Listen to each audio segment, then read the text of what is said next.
Novel karya Syukri Muhammad Syukri. Rani berbalik ke depan, mengukur panjang baju dari bahu sampai di bawah pinggang. Terakhir, diukurnya lebar lengan dan panjang lengan.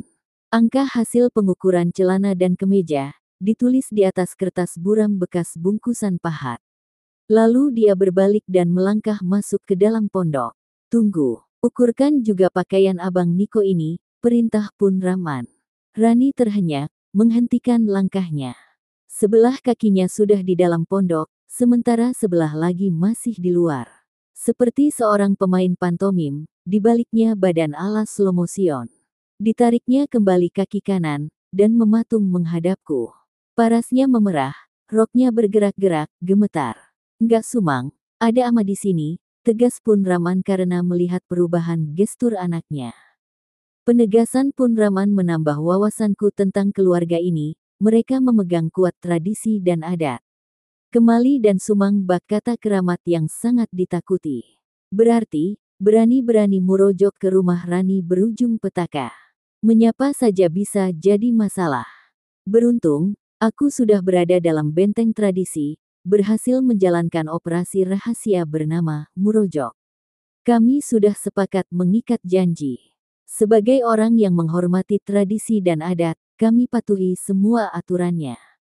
Berkomunikasi cukup dengan sinyal dan gestur tubuh, bukan dengan suara atau sentuhan fisik. Turun dari bale-bale, aku berdiri menghadap pintu, membelakangi danau. Rani melangkah mendekatiku, membelakangi Pun Rahman dan Adi. Dia menatap mataku, energi bahagia terpancar dari matanya. Aku diam, menahan semua gejolak asmara, karena Pun Rahman dan Adi sedang memperhatikan kami.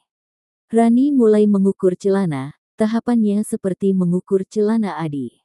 Saat meteran Taylor melingkari pinggang, dicubitnya daging pinggulku. Aku hampir saja latah berteriak, sebaliknya Rani tampil sedingin pualam. Sewaktu mengukur lebar selengkangan, Rani berdiri di kiriku. Posisi tangan kirinya 5 cm jaraknya dari perutku, sedangkan tangan kanan menekan pangkal tulang punggungku. Sekali lagi, ujung jemarinya mencubit kulit punggungku.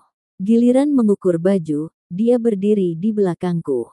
Ditariknya meteran dari bahu kiri ke bahu kanan, lalu jempolnya menekan pangkal lenganku berulang kali.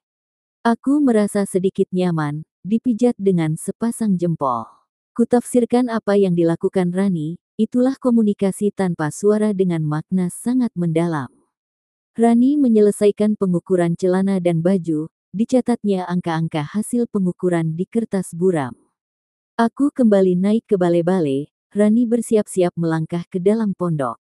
Sambil bersandar pada tiang bambu, kutarik nafas dalam-dalam untuk menurunkan detak jantung. Kapan bisa siap? Tanya Pun Rahman. Besok sore, jawab Rani. Nanti malam, kasihkan sarung bersih untuk mereka, perintah Pun Rahman. Baik Ama, jawab Rani lalu menghilang di balik pintu pondok. Sarung dan pakaian kami memang sudah bau apak, seperti bau kain setengah kering. Bau itu yang menyebabkan Pun Rahman meminta Rani menjahitkan pakaian bagi kami. Termasuk meminta Rani menyediakan kain sarung bersih. Di satu sisi, senang dapat sepasang pakaian. Di sisi lain, malu disindir calon mertua.